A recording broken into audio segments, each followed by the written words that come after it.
Rachel Hartwell's hands gripped the steering wheel so tightly her knuckles had gone white 3 hours ago. The rain hammered against the windshield with such fury that even at maximum speed, the wipers could barely keep up. She had been driving for 7 straight hours through what the radio kept calling the worst spring storm system to hit the East Coast in 15 years, and every muscle in her body screamed for rest.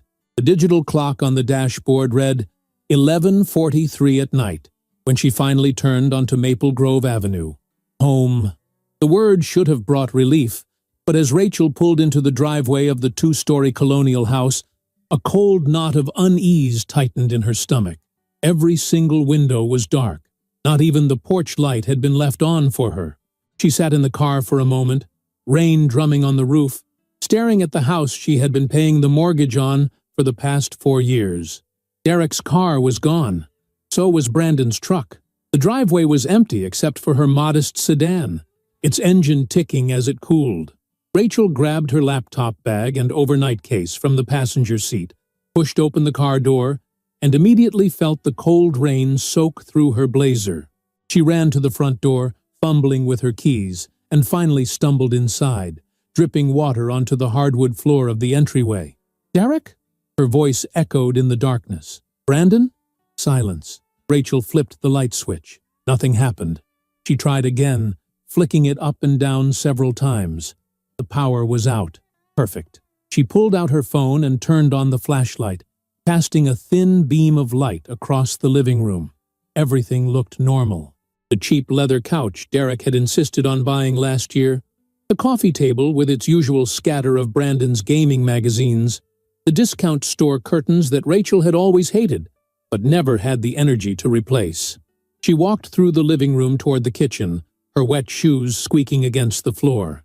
On the kitchen counter, illuminated by her phone's light, sat a single piece of notebook paper weighted down by an empty beer bottle. Rachel picked it up, angling it toward the light. The handwriting was Derek's, careless and rushed. "Rachel, Brandon and I took off for the week. Needed to clear our heads. You know how it is. The old lady in the back room needs food and water. She's your problem now. We left her meds on the dresser. Don't call us. We'll be back when we're back. D." Rachel read it 3 times, each time feeling a different wave of emotion crash over her. First, disbelief. Then, anger. Finally, something darker. Something that made her hands start to shake. The old lady in the back room, Eleanor Hartwell, Derek's mother, the woman who had moved into their home a year ago after a series of health scares. The woman who, 6 months ago, had suffered a stroke that left her barely able to walk, barely able to speak, barely able to do anything but sit in that wheelchair and stare out the window with vacant eyes. And Derek and Brandon had just left her? Rachel dropped her bags on the kitchen floor and moved quickly through the darkened house, her phone light bouncing off walls as she navigated the familiar path to the back bedroom. The door was closed. She pressed her hand against it, hesitating for just a moment, then pushed it open. The smell hit her first. Unwashed linens. Something sour and organic that made her stomach turn. The room was small, barely large enough for the single bed, the old dresser, and the wheelchair that sat empty in the corner. The curtains were drawn, blocking out what little light came from the street. "Eleanor?" Rachel whispered, sweeping her phone light across the room. There, on the bed. A small form lay motionless under a thin blanket, curled on its side. Rachel rushed forward, her heart pounding. "Eleanor! Oh, God! Eleanor!" She knelt beside the bed and gently touched the older woman's shoulder. The body beneath her hand felt cold, too cold. Rachel pulled the blanket back, gasping at what she saw. Eleanor Hartwell looked like she had aged 20 years in the 3 days Rachel had been gone. Her skin, normally pale but healthy, had taken on a grayish, waxy quality. Her lips were cracked and bleeding.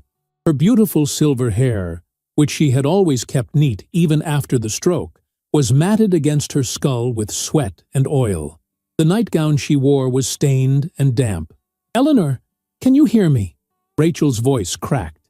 She pressed 2 fingers against Eleanor's neck, searching for a pulse. There. Faint, irregular, but there. Rachel grabbed the water glass from the nightstand. Empty. Bone dry. She ran to the bathroom, filled it with tap water, and returned, carefully lifting Eleanor's head. "Come on, Eleanor. Just a few sips. Please." The older woman's eyelids fluttered, but didn't open. Her lips parted slightly, and Rachel managed to get a few drops of water into her mouth. Eleanor's throat worked weakly, swallowing. "That's it. Good. Just a little more." Rachel's mind raced as she tried to process what she was seeing. 3 days. Derek and Brandon had left Eleanor alone for 3 days without food or water. 3 days in a house with no power, no heat, no one to check on her. 3 days to slowly die in this back bedroom while they did what? Went on vacation? Cleared their heads? A wave of guilt crashed over her so hard she almost dropped the water glass. This was her fault.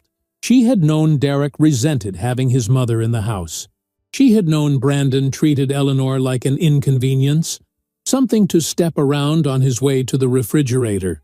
But she had gone on that business trip anyway, telling herself it was just 3 days, telling herself they were grown men who could handle basic responsibilities. She had been so wrong. Rachel set the water glass down and pulled out her phone, her thumb hovering over the 911 digits. Eleanor needed a hospital. She needed doctors, IV fluids, proper care. Rachel started to press the first number. Then Eleanor's hand shot out with surprising speed and gripped Rachel's wrist. Rachel gasped, nearly dropping the phone.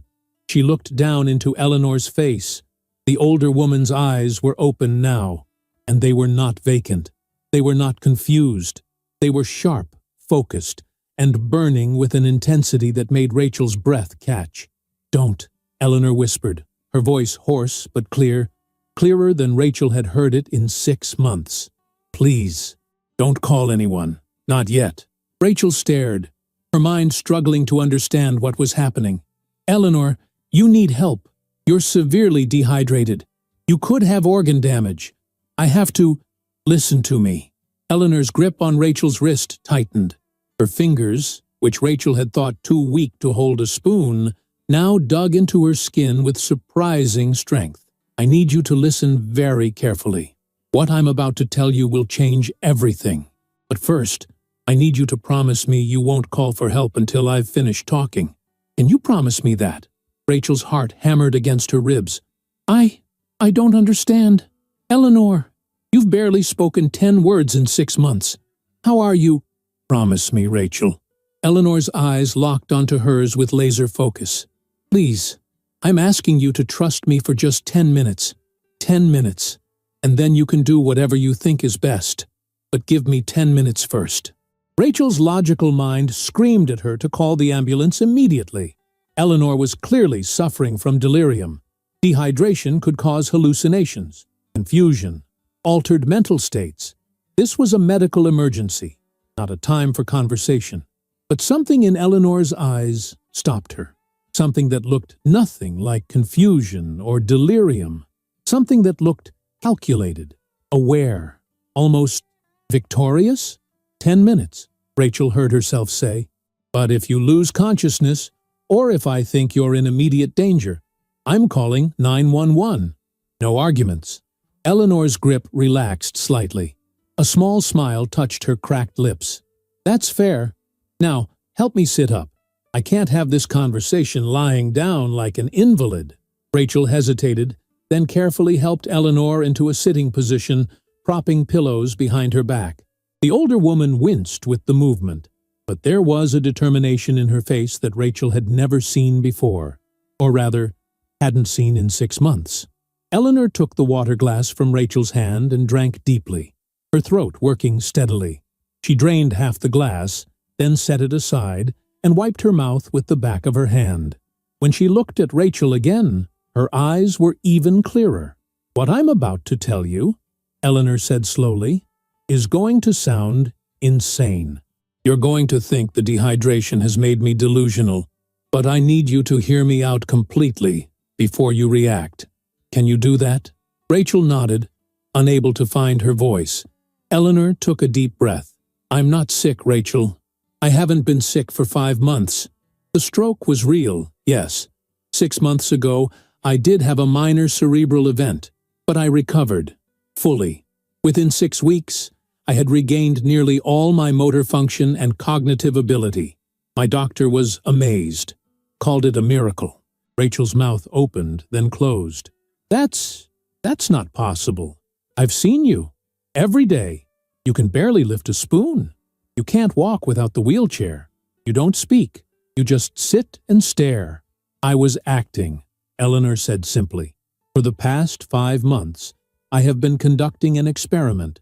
A test, if you will. I wanted to see what would happen if people thought I was helpless.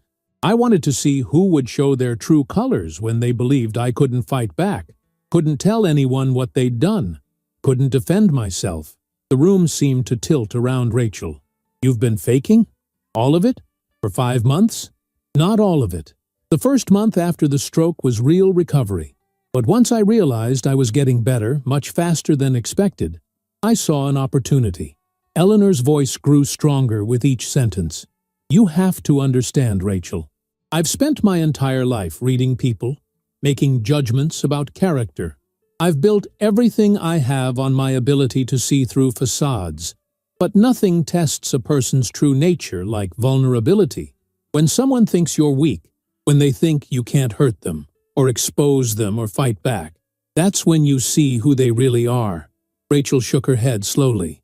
"So, you've been watching? Testing us?" "Testing them," Eleanor corrected. "Derek, Brandon, their little social circle. I needed to know the truth about my sons. I needed to see what kind of men they'd become when they thought no one was keeping score." She paused, her expression darkening. "And what I discovered was far worse than I'd feared." "Eleanor, this is crazy. You can't just—" "Can't I?" Eleanor's voice sharpened. "I'm a 72-year-old woman, Rachel. Do you know what happens to people my age when they show weakness? We get shuffled off to nursing homes. We get our finances taken over. We get declared incompetent. We disappear. I needed to know if my own sons would protect me or prey on me. And now I know." Rachel stood up, her legs shaky. "I need to process this. This is too much. You've been lying to everyone for months." "I've been protecting myself," Eleanor interrupted. "And in the process, I've gathered information, evidence, proof of things you can't imagine. And that's why I need your help, Rachel. Because in 3 days, my sons have shown their hands completely. They've abandoned me to die. They've left evidence of their intentions in ways they never would have if they thought I was aware. And you, walking through that door tonight, soaked from the rain, exhausted from a 7-hour drive, and still the first thing you did was come check on me. You've shown me everything I needed to know about who you are." Rachel felt tears burning her eyes. "They left you to die. They actually—" Her voice broke. "How could they do this?" "Because they want my money," Eleanor said flatly. "They think I'm worth about $300,000. A modest retirement fund, the equity in a little house upstate, maybe some savings bonds. They're waiting for me to die so they can split it and finally live the lives they think they deserve. What they don't know is that I'm worth considerably more than $300,000. And what they definitely don't know is that I've spent the last 5 months recording every single thing they've done to me in this house." Rachel's legs gave out. She sat down hard on the edge of the bed. "Recording? How?" Eleanor smiled. It was not a kind smile. It was the smile of a predator that had just cornered its prey. "There's a reason I wanted this particular bedroom, Rachel. This boring little back room with the broken dresser and the ugly curtains.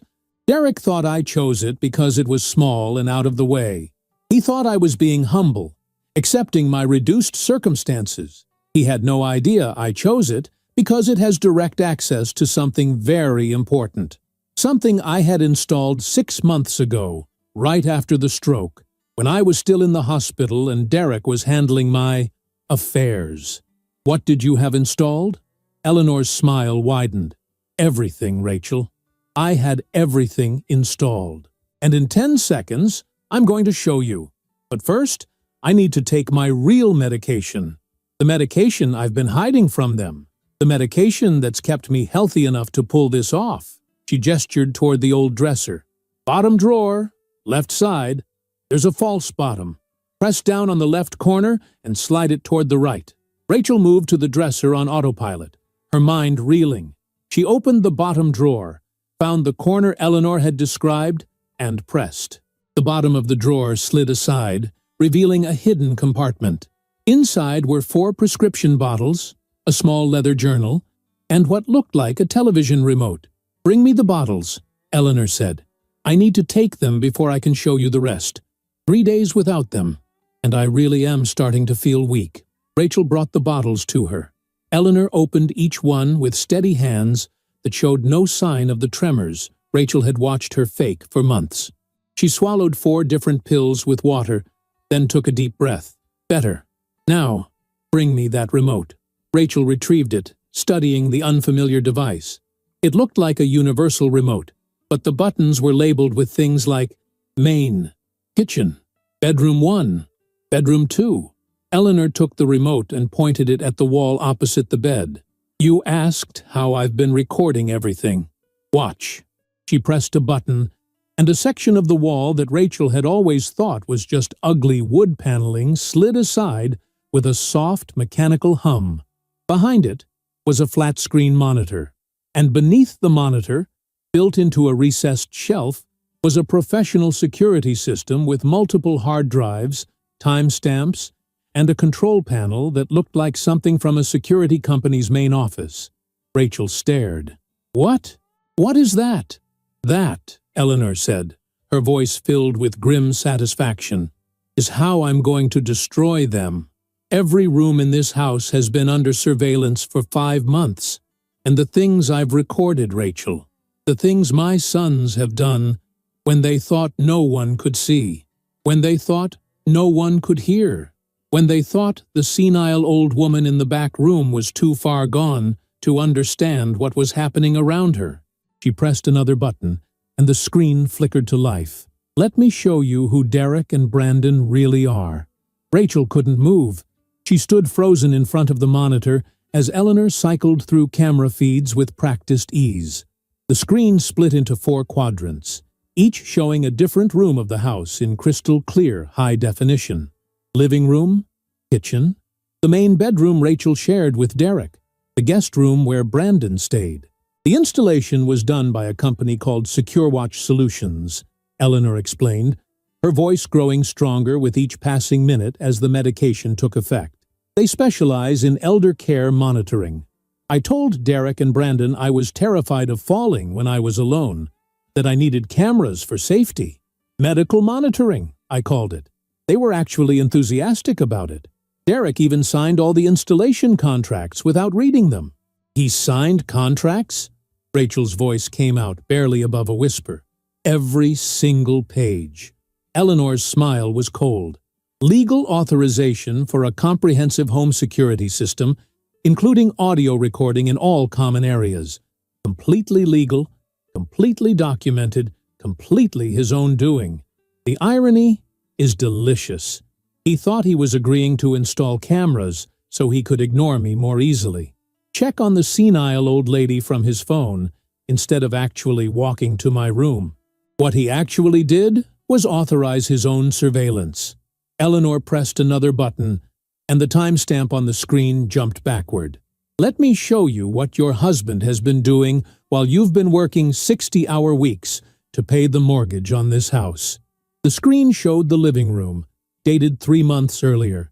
Derek sat on the couch next to a woman Rachel had never seen before. She was younger than Rachel, maybe 30, with long dark hair and the kind of effortless beauty that came from having time and money for personal trainers and salon visits. The woman's hand rested on Derek's thigh. Eleanor turned up the volume. Can't wait much longer, the woman on screen was saying. You keep saying the old bat is going to die soon, but it's been months, Derek. I'm tired of being the secret. Derek pulled her closer, kissing her neck. Trust me, Vanessa. She's deteriorating fast. The doctor said maybe 6 more months. Once she's gone, I inherit everything. Then I can finally do what I should have done years ago. Which is? Vanessa's voice was playful, teasing. Divorce the walking paycheck I'm married to and start my real life. With you. Rachel felt like she'd been punched in the stomach. The room spun. She reached out blindly and gripped the edge of the dresser to keep from falling. Keep watching, Eleanor said quietly. It gets worse. On screen, Vanessa laughed. You really call her that? Walking paycheck? That's all she is, Derek said, shrugging. Rachel exists to pay bills and take care of problems. She's useful. But once I have Mom's money, I won't need useful anymore. I'll need happy. And you make me happy, baby. What about the house? Vanessa asked. In my name, Derek lied smoothly. Well, my name and Rachel's. But in a divorce, I'd get half anyway. Plus Mom's house upstate, her savings, her investments. We're talking at least 300 grand. Maybe more. Enough for us to start over somewhere warm. Maybe Arizona, maybe Florida. Somewhere far from Rachel and her judgmental faces, and her constant nagging about me getting a better job. Rachel made a strangled sound. Eleanor paused the video. The house is not in his name, Eleanor said matter-of-factly. It's in a limited liability company that I own. Derek's name isn't on the deed. Never has been. He's been living in my property for 4 years, thinking he owned it. I let him think that because I wanted to see what he would do with the illusion of security. Why? Rachel turned to face Eleanor, tears streaming down her cheeks. Why would you let this happen? Why wouldn't you tell me? Because 3 months ago, when I recorded that conversation, you were still deeply in love with your husband, Eleanor said gently. You would have defended him, made excuses, believed his lies over my evidence. People in love are willfully blind, Rachel. They have to discover the truth themselves, in their own time. I couldn't force you to see what you weren't ready to see. So you just waited, collected evidence? I protected you, Eleanor corrected. Every time Derek mentioned doing something to harm you, every time he and Vanessa discussed ways to speed up my death or frame you for something, I documented it. I sent copies to a lawyer you've never met. I created a paper trail that would protect you legally if anything happened to me or to you. I wasn't being cruel, Rachel. I was being strategic. Eleanor pressed play again. On screen, the conversation continued. What if Rachel fights the divorce? Vanessa asked. Derek's smile was ugly. She won't have much choice if I play it right. I've been documenting every time she neglects my mother. Every time she goes on a business trip and leaves the old lady in my care. Every time she's too tired to cook dinner or too busy to clean. I'm building a case that she's a neglectful wife and daughter-in-law. When the time comes, I'll make her look bad enough that she'll agree to anything just to end it quietly. Rachel covered her mouth with both hands, fighting the urge to vomit. Eleanor stopped the video. He has no case. His documentation is fiction, but the intent is clear. He was planning to destroy your reputation, take what he thought was his inheritance, and leave you with nothing, all while sleeping with his mistress in the house you pay for. How many times did she come here? Rachel managed to ask. 17 times in the past 3 months, Eleanor said. Always when you were at work or traveling. Never overnight, always careful about the timing. They thought they were being clever. She gestured at the monitor. They didn't realize every kiss, every intimate moment, every conspiratorial conversation was being recorded in high definition with timestamps and audio. Rachel sank onto the edge of the bed, her entire body shaking. I need to see more. Show me everything. Are you sure? Once you see it all, you can't unsee it. Show me. Eleanor nodded and changed the video feed. This one was dated 2 months earlier, showing the kitchen. Brandon stood at the refrigerator, making a sandwich. Eleanor's wheelchair was visible in the frame, positioned near the kitchen table. On screen, Eleanor sat motionless, head tilted to one side, drool visible on her chin, the performance of a stroke victim. Brandon walked past the wheelchair carrying his sandwich. Then, casually, almost absently, he kicked the wheel hard enough to make the chair spin. "Oops," he said to the empty room. "Clumsy me." On screen, Eleanor's head lolled with the motion, but she didn't react otherwise. Brandon laughed. "You know what, old lady? You're pathetic. A waste of space. Derek's an idiot for keeping you here. Should have put you in some crappy state facility months ago. But no, he's too sentimental." He took a bite of his sandwich, chewing while he stared at the motionless Eleanor. "I keep telling him you're probably worth more dead than alive. Life insurance or something. But he wants to wait for the natural causes angle. Wants it to look good." Rachel gasped. "He's talking about killing you." "Keep watching," Eleanor said grimly. Brandon moved closer to the wheelchair. He reached into his pocket and pulled out a prescription bottle. "See these? These are your heart meds, the ones that keep you from having another stroke. The ones Rachel is so careful about making sure you take every morning." He opened the bottle and dumped one pill into his palm. "Want to know a secret? These aren't your real meds anymore. I've been swapping them out for sugar pills for the past 3 weeks. Got them from a diabetic guy I know. They look identical to your real prescription." On screen, Eleanor showed no reaction. Brandon smiled. "At first I was doing it to see if you'd notice, if you'd get sick or something, but you know what? You're so far gone you can't tell the difference." Which gave me an idea. What if you just gradually got worse? What if in a few months you had another stroke? A big one this time, one you don't come back from, and it would all look natural. Just an old lady's body giving out. He popped the sugar pill back into the bottle and shook it. "Derek doesn't know about this. He'd probably be too chicken to go along with it. But me, I'm tired of waiting around for nature to take its course. I'm tired of being broke while you sit on whatever money you've got stashed away. So I'm helping things along. And the beautiful thing is, you can't stop me. You can't tell anyone. You can't do anything but sit there and drool while I slowly kill you." He patted Eleanor's head like she was a dog, then walked away, whistling. The video ended. Rachel stood up so fast the room spun. "Oh my God! Oh my God, Eleanor! He was poisoning you! He was actually—" "Attempting to," Eleanor corrected calmly. "I never took the pills he left out. I knew something was wrong when I saw him handling my medications. So I started hiding my real pills and pretending to take whatever he gave me. I'd palm them, then flush them later. I've been doing that for 8 weeks. You could have died if you'd made a mistake, if you'd accidentally taken the wrong pills. But I didn't." Eleanor's voice was steel. "Because I was paying attention. I was documenting. I was building a case. And now I have video evidence of Brandon admitting to attempted murder. Premeditated, calculated, in his own words." Rachel paced the small room, adrenaline and fury making it impossible to stand still. "We have to call the police, right now. This is evidence of attempted murder. They need to arrest him immediately." "Not yet," Eleanor said. Rachel spun to face her.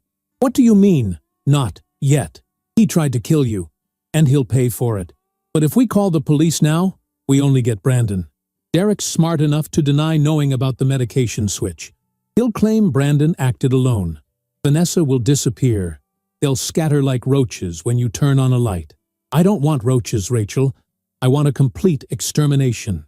"What are you talking about?" Eleanor's eyes glittered in the light from the monitor. "I want all of them. Derek, Brandon, Vanessa. I want them to face consequences for everything they've done, everything they've planned, everything they are. And for that, I need more than video evidence. I need them to hang themselves completely. I need them to commit to their worst impulses so thoroughly that there's no way out, no plea bargain, no reduced charges. How do we do that? We set a trap." Eleanor's smile was terrifying in its coldness. "And we use the one thing Derek can't resist as bait. Which is? The belief that I'm already dead. Rachel's breath caught. You want to fake your death? Not fake it. Let them believe they've finally gotten what they wanted. Let them think their patience has paid off. Let them think they're about to inherit everything. And then, when they're celebrating, when they're making plans, when they're showing their true faces completely. Eleanor leaned forward, her voice dropping to a whisper. That's when we destroy them. Rachel shook her head slowly. This is insane. This is elaborate and vindictive, and they left me to die. Eleanor interrupted, her voice cracking for the first time. My own sons left me in this room without water, without food, without care. They left me to die slowly and painfully so they could go on vacation and have alibis. They abandoned their own mother. So yes, Rachel, I'm vindictive. I'm furious. And I'm going to make absolutely certain they pay for what they've done. The two women stared at each other in the dim light of the bedroom. The monitor still glowed behind them, frozen on an image of Brandon's smiling face. What do you need me to do? Rachel finally asked. Eleanor took a long, shuddering breath. Her expression shifted from cold fury to something softer, more vulnerable. First, I need you to help me get stronger. I haven't eaten in 3 days. I need food, hydration, my real medications. I need a shower and clean clothes. I need to be physically ready for what comes next. Okay, I can do that. Second, I need you to send Derek a message. Tell him I've stopped breathing. Tell him you came home and found me cold and you don't know what to do. Make it sound panicked, confused, helpless. Rachel pulled out her phone, her hands shaking. What if he tells me to call an ambulance? He won't, Eleanor said with absolute certainty. He's been waiting for this moment for 6 months. He thinks he's finally won. He'll tell you to wait, to not do anything rash, to give him time to get home. He'll want to control the situation, control the narrative. And in doing so, he'll give us exactly what we need, which is written evidence of conspiracy, proof that he wanted me dead, instructions that show depraved indifference to human life. Eleanor's voice hardened again. Everything we need to make sure he spends the next 15 years in a prison cell. Rachel looked down at her phone. Her thumb hovered over Derek's contact. If I do this, there's no going back. Our marriage is over. My life, as I know it, is over. Everything changes. Your marriage was already over, Eleanor said gently. Derek ended it the moment he started planning your future humiliation. This isn't about destroying your life, Rachel. It's about saving it, saving both our lives. Rachel thought about the video she'd just watched. Derek calling her a walking paycheck. Brandon admitting to attempted murder. The casual cruelty. The calculated betrayal. The complete lack of love or loyalty or basic human decency. She opened the text conversation with her husband and started typing. Derek, something's wrong. I came home and checked on your mother. She's not breathing. Her skin is cold. I don't know what to do. Should I call someone? I'm scared. Please call me back. She hit send before she could second-guess herself.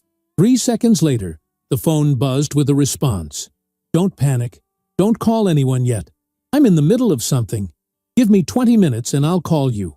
Do not call 911. Do not tell anyone. Just stay calm. Rachel showed the message to Eleanor. The older woman's smile was grim and satisfied. There it is. Do not call 911. Written instructions to avoid emergency services when he believes his mother is dying. That's depraved indifference. That's potential manslaughter if I actually were dead. He just gave us gold, Rachel. Rachel stared at the message, feeling something cold and hard settle in her chest, where warmth used to be. What kind of person tells someone not to call for help? The kind of person who's been waiting for this moment, Eleanor said. The kind of person who sees an emergency as an opportunity. The kind of person we're going to make sure never hurts anyone again. She reached out and took Rachel's hand. Her grip was strong now, nothing like the weak, trembling touch Rachel had grown used to over the past 6 months. I know this is terrifying, Eleanor said softly. I know you're questioning everything you thought you knew about your life, but I need you to trust me a little longer. Can you do that? Rachel looked at the woman who had been silent and helpless for half a year. The woman who had actually been watching, documenting, planning. The woman who had suffered abuse and neglect and attempted murder with cold, calculated patience. I trust you, Rachel whispered. Show me what to do next. Eleanor squeezed her hand once, then released it. Next, we prepare.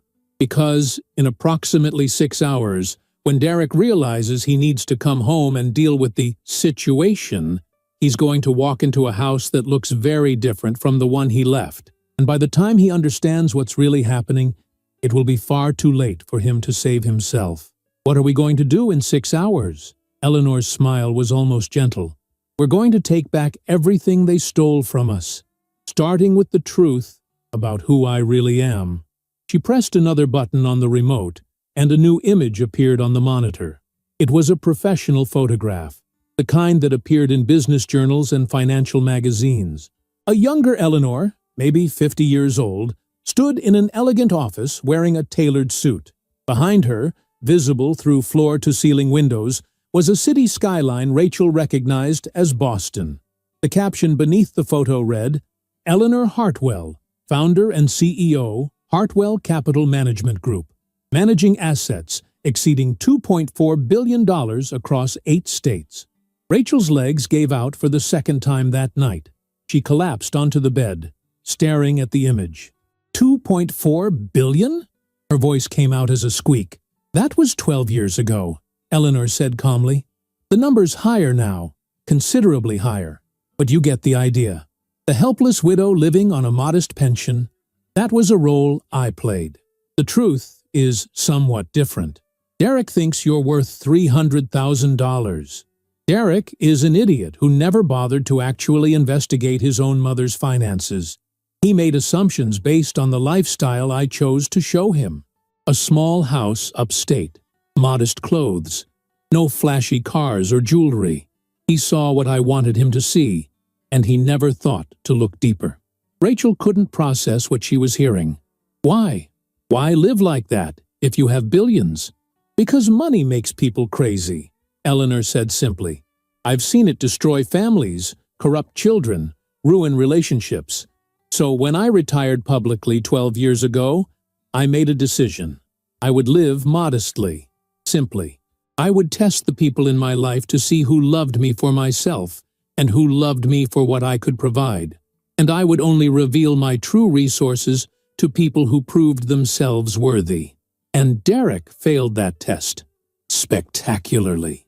Eleanor's expression hardened. He's not getting a single penny, Rachel. Not now.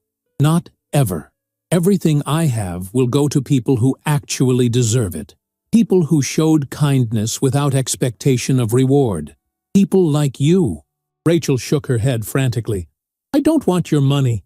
I know you don't, Eleanor interrupted.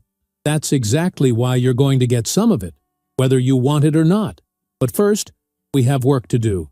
Derek will call back in approximately 15 minutes. When he does, I need you to sound devastated, confused, totally overwhelmed. Can you do that? Rachel thought about the 7-hour drive through the storm, the dark house, the cold, cruel note. Finding Eleanor abandoned and dying, learning about Derek's betrayal, discovering that her entire marriage had been a lie. I don't think I'll have to act, she said, her voice breaking. Good, Eleanor said, not unkindly. Use that. Let it fuel you, because the next 48 hours are going to require every ounce of strength you have. And when it's over, when Derek and Brandon are facing the consequences of their actions, you're going to need that strength to rebuild your life. What if something goes wrong? What if they figure out what we're doing? They won't, Eleanor said with absolute confidence, because they're too arrogant to imagine that the senile old woman and the walking paycheck could outsmart them. Their own hubris is our greatest weapon. Rachel's phone buzzed. Derek calling. She looked at Eleanor, who nodded encouragement. Rachel answered, letting all her genuine fear and exhaustion pour into her voice. Derek! Oh God, Derek! I don't know what to do. Calm down. Derek's voice was sharp, annoyed. Tell me exactly what you see. And as Rachel described the scene, her voice shaking with very real emotion, Eleanor sat on the bed behind her, stone-faced and calculating, already 3 steps ahead in a game Derek didn't even know he was playing. Derek's voice crackled through the phone speaker, tinged with what someone who didn't know him might mistake for concern. But Rachel heard it now. The slight edge of excitement, the forced solemnity that didn't quite hide the triumph underneath. Listen to me carefully, he said. I need you to stay calm. This is important, Rachel. Don't fall apart on me now. Rachel let out a sob that was entirely genuine. She's so cold, Derek. I think she's been like this for hours. Maybe since this morning. Oh, God. If I hadn't gone on that trip, if I'd been here… Stop, Derek interrupted. This is not your fault. Mom's been declining for months. We both knew this was coming. The doctors told us her recovery from the stroke was unlikely. That was a lie. Rachel had been at every doctor's appointment. The neurologist had been cautiously optimistic. Physical therapy had shown promise. No one had said Eleanor was dying. But Derek needed that narrative now, Rachel realized. He needed the story of inevitable decline to cover what he'd actually done. What do I do? Rachel whispered into the phone. Should I call someone? No. The answer came too quickly. I mean, not yet. Let me think. Where are you right now? In her room. I'm sitting next to the bed. Derek, I'm scared. What if someone asks why I didn't call right away? What if they think… No one's going to think anything, Derek said smoothly. You just got home after a long drive. You're in shock. You found your mother-in-law deceased, and you called your husband first. That's completely normal, completely understandable. Eleanor made a gesture, pointing at the phone and then at herself. Rachel understood. She needed to keep Derek talking, needed him to keep incriminating himself. I should at least call 911, right? Rachel said. For the death certificate? Don't we need official documentation? Yes, but not right this second. Derek's voice took on a soothing quality that made Rachel's skin crawl. Here's what we're going to do. I need you to go to the kitchen. Make yourself some tea. Warm up. You sound like you're freezing. Take 20 minutes to collect yourself. Then we'll call the non-emergency line for the county. We'll explain that an elderly stroke patient passed away peacefully in her sleep. They'll send someone out to officially pronounce her. It'll be quiet, professional, no drama. Okay? Where are you right now? Rachel asked. A pause. Too long. Brandon and I are at a cabin upstate, about 3 hours away. We needed some guy time, you know? Clear our heads. The stress of taking care of Mom has been intense. Eleanor's expression turned murderous. She scribbled something on a piece of paper and held it up. Ask about coming home. Are you coming home? Rachel let her voice crack. I can't do this alone, Derek. I can't handle this by myself. Another pause. Rachel could almost hear the calculations happening in his mind. I'll head back first thing in the morning. It's almost midnight now, and the roads are terrible with this storm. I don't want to risk an accident. You understand, right? Mom's already gone. A few more hours won't change anything. What about Brandon? He'll stay up here. Honestly, he's pretty upset. He and Mom were close, you know. This is hitting him hard. I think it's better if he has some time to process before coming back. Close. Brandon and Eleanor were close.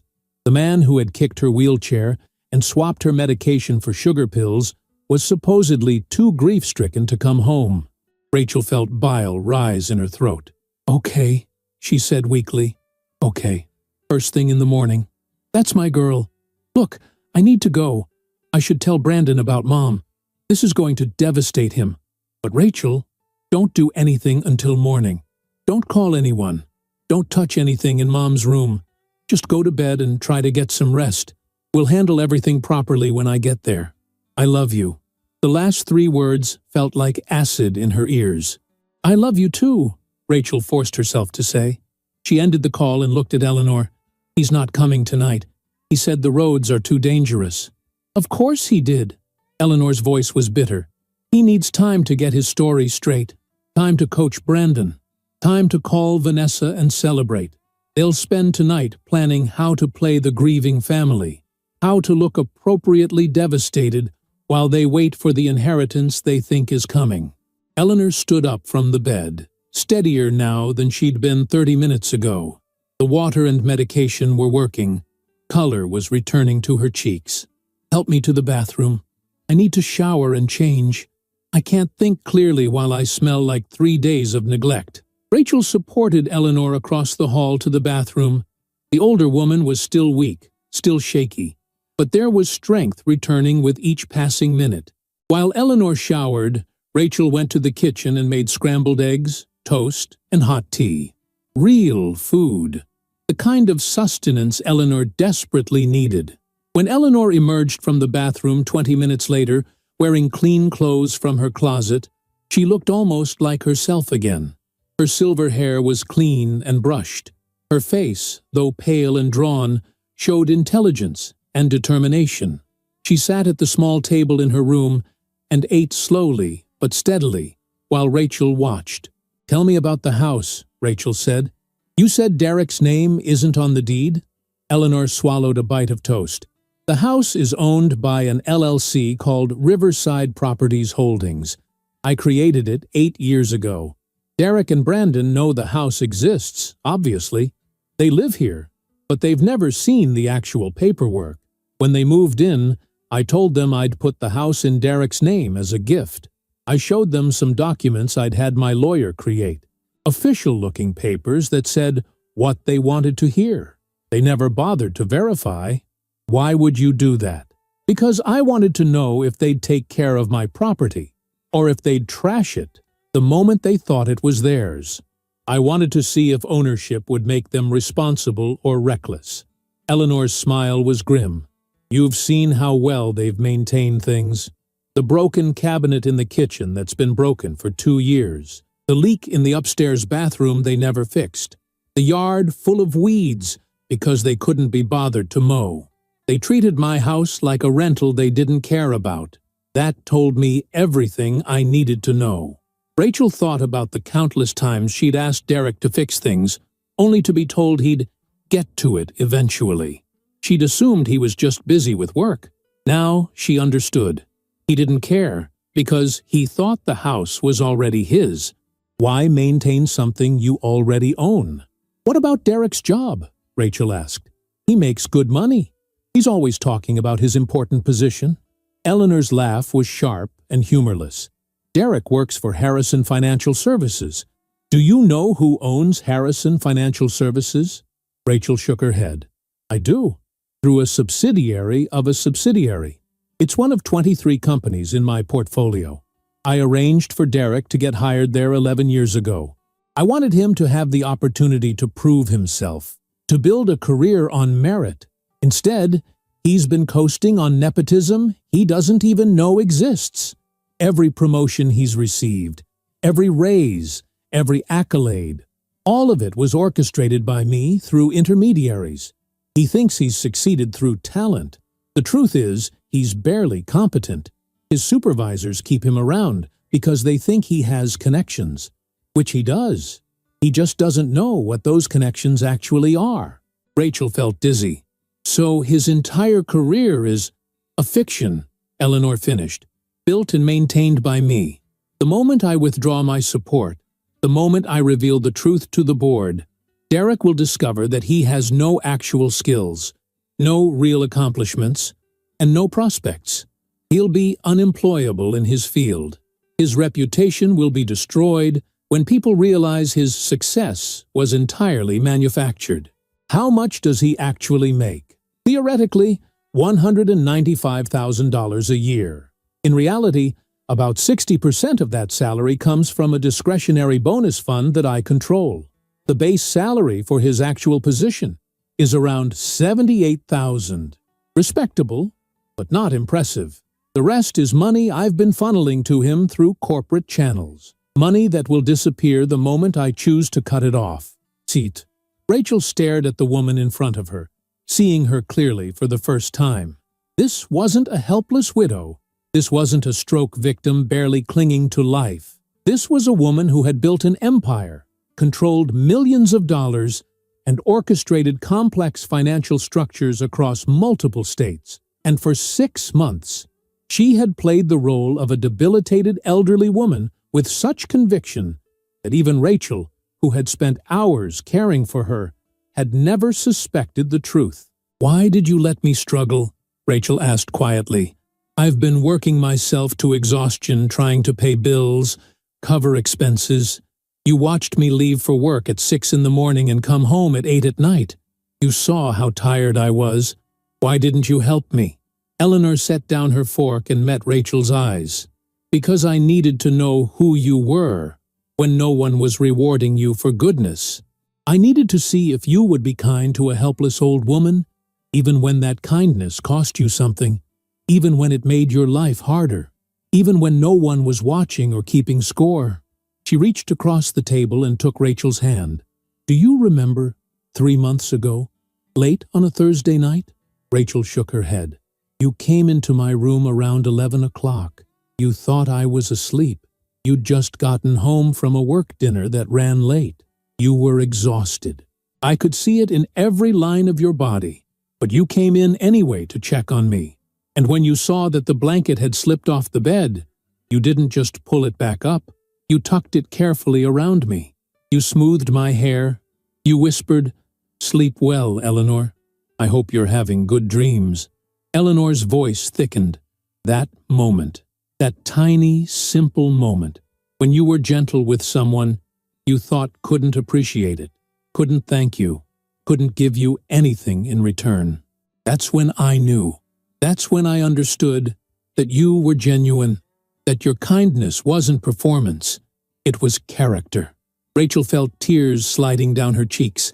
"I didn't know you could hear me. I heard everything. Every kind word, every gentle touch, every time you sat with me even though you had 1,000 other things to do, every time you talked to me like I was a person instead of a problem. I heard it all, Rachel, and I documented it all, not for evidence, for gratitude, so I would remember that there are still good people in this world, people worth protecting, people worth fighting for." The two women sat in silence for a moment, hands clasped across the small table. Finally, Eleanor spoke again. "There's more you need to see, more evidence, and then I need to tell you the full plan. Because Derek will be home in approximately 8 hours, and by the time he walks through that door, this house needs to look very different from how he left it." "What do you mean?" Eleanor stood, steadier now, and walked back to the hidden monitor. She pressed a series of buttons, and the screen split into multiple video feeds again. "This footage is from 6 weeks ago," she said. "Watch the main bedroom, the room you share with Derek." The video showed Derek entering the bedroom, phone pressed to his ear. Rachel recognized the shirt he was wearing. She'd been in Seattle that week for a conference. Derek's voice came through clearly. "No, she's gone for 4 days. Yes, I'm sure. She sent me her full itinerary, like the controlling helicopter wife she is." He laughed at something the person on the other end said. "I know, right? She probably has me microchipped. But listen, that's not why I called. I talked to my lawyer buddy. He said if Mom dies while Rachel is the primary caretaker, we could make a case for negligence, especially if there's any gap in her care. Anytime Rachel wasn't here to give Mom her medications or check on her." Rachel's stomach dropped. "So here's what I'm thinking," Derek continued, pacing the bedroom. "Next time Rachel goes on a trip, we take a little vacation ourselves. Leave Mom alone for a few days. If something happens, if Mom deteriorates or dies, it's on Rachel's watch. She was supposed to be the responsible one. She was supposed to arrange backup care. The fact that she didn't?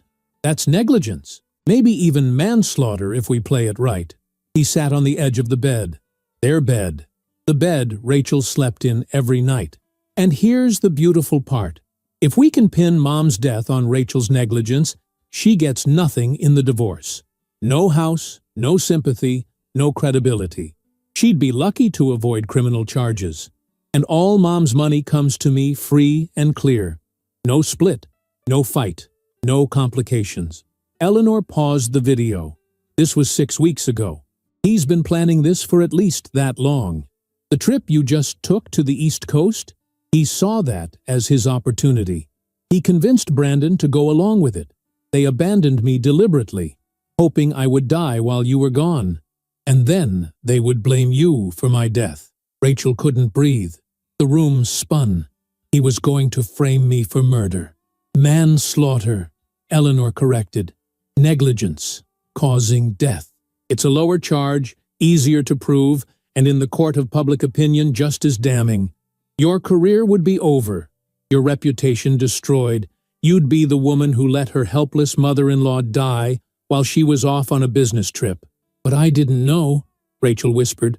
I didn't know he was planning to leave you alone. He told me he'd be here the whole time. He promised. I know, Eleanor said gently, and that's exactly why you need to see this. Because when Derek comes home tomorrow morning, he's going to try to manipulate you. He's going to try to make you feel guilty, make you doubt yourself, make you take responsibility for his actions. And you need to be armed with the truth. You need to remember that every word out of his mouth is a calculated lie. She pressed play on another video. This one showed the kitchen from 2 weeks ago.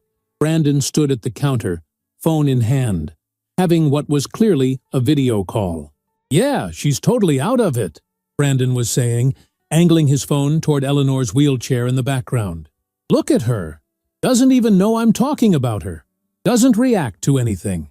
He walked closer to Eleanor, waving his hand in front of her face. On screen, Eleanor stared blankly ahead, drool on her chin. See? Vegetable City. Derek thinks she might last a few more months. But honestly, I don't see it. She's circling the drain. And when she finally kicks it, we're splitting 300 grand. Maybe more if she's got insurance we don't know about. The person on the other end of the call said something Brandon found hilarious. He laughed, a cruel sound that made Rachel flinch. I know, right? My brother's an idiot for keeping her this long. Should have pulled the plug months ago, but he's all worried about how it looks. Worried about precious Rachel and her opinions. Like she matters.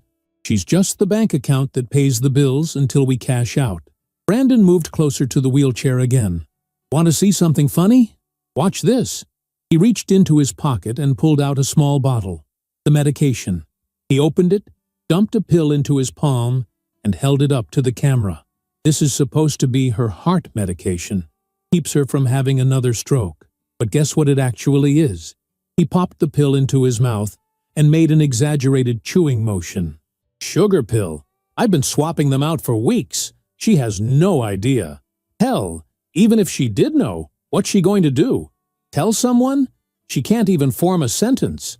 He swallowed, grinned at the camera. I'm basically killing her in slow motion. And the best part?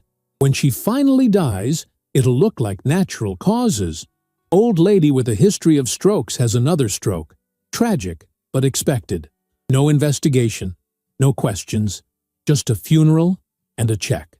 The person on the video call said something that made Brandon's grin widen. Yeah, Derek would lose his mind if he knew. He's too much of a coward to do anything active. Wants to wait for nature. But I'm done waiting. I've got plans, man. Places to go, things to buy, and I'm not spending another year in this dump babysitting a corpse. Eleanor stopped the video. Her hands were shaking. That was 2 weeks ago. 2 weeks of him openly admitting to attempted murder. 2 weeks of clear, documented intent to kill me. And the person he was talking to? I have their number, their identity, everything. They're an accessory after the fact because Brandon told them exactly what he was doing, and they encouraged it. Rachel couldn't stop staring at the frozen image on the screen. Brandon's smiling face, so proud of his cruelty, so confident in his safety. We have him, she said. We have both of them. Multiple counts. Attempted murder, conspiracy, elder abuse. All of it on video with timestamps and audio. Why are we waiting? Why not call the police right now? Because video evidence can be challenged, Eleanor said. Defense lawyers can claim it was taken out of context, that it was edited, that their clients were joking or venting or didn't mean what they said. I need more than surveillance footage. I need them to act. I need them to commit crimes in real time, with witnesses, with documentation that can't be disputed. She turned to face Rachel fully. That text message Derek sent you tonight? Telling you not to call 911 when he thought I was dead? That's conspiracy to commit a crime. That's depraved indifference to human life. But it's still just a text message. He can claim he was in shock, not thinking clearly, didn't mean it literally. So, what do we need? We need him to double down. We need him to come here tomorrow, see what he thinks is my corpse, and make decisions that prove his intent. We need him to actively try to cover up what he thinks is my death, to hide evidence, to manipulate the situation. And we need all of that documented by professionals who can testify in court. Eleanor walked to the window, pulled back the curtain slightly, and looked out at the rainy night. For the past 2 months, I've been working with a prosecutor in the county attorney's office, a woman named Sarah Mitchell. She's been building a case based on my surveillance footage, medical records that show the medication tampering, financial documents that prove fraud, but she's been waiting for the right moment to strike, the moment when the evidence is overwhelming and irrefutable. She knows about all of this. She knows everything. And tomorrow morning, when Derek walks into this house, she'll have investigators ready, prosecutors ready, arrest warrants ready. But first, Derek needs to finish hanging himself. He needs to walk into the trap completely convinced he's won. Eleanor turned back to Rachel, which is why we need to transform this house tonight. We need to remove every trace of Derek and Brandon. We need to restore it to what it was always meant to be. And we need to do it in a way that makes Derek understand, in the moment he's arrested, exactly how thoroughly he's been beaten. How do we do all of that in 8 hours? Eleanor smiled. We don't do it alone. I've had a team on standby for 3 weeks, waiting for the right moment. Professional movers, cleaners, restoration specialists. They're 20 minutes away. 1 phone call and they'll be here. By sunrise, this house will look completely different. Derek will know something's wrong the moment he sees it. Exactly, Eleanor said. That's the point. I want him confused, off balance, desperate. Because when people are desperate, they make mistakes. And every mistake he makes will be witnessed and documented by people who can testify against him in court. Rachel looked around the small bedroom that had been Eleanor's prison for 6 months. The cheap furniture, the ugly curtains, the wheelchair sitting empty in the corner. All of this was fake, she said. The helplessness, the poverty, the weakness. All of it was a performance. The stroke was real, Eleanor said quietly. The fear I felt when it happened was real, but the recovery was faster than anyone expected. And when I realized how quickly I was getting better, I saw an opportunity, a chance to see who my sons really were when they thought I couldn't fight back, when they thought I couldn't expose them, when they thought they held all the power. And what did you see? Monsters, Eleanor said simply. Men who would kill their own mother for money they didn't even need. Men who would frame an innocent woman for a crime they committed.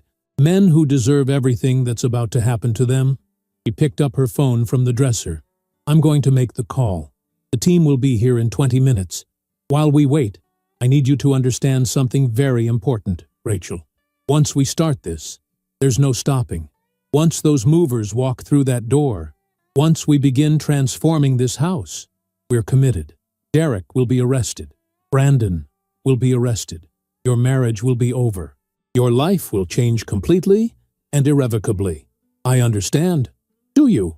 Eleanor's eyes were intense. Because you could walk away right now. You could leave this house, file for divorce quietly, start over somewhere new. I would make sure you were financially secure. You don't have to be part of the coming storm. Rachel thought about the videos she'd seen. Derek calling her a walking paycheck.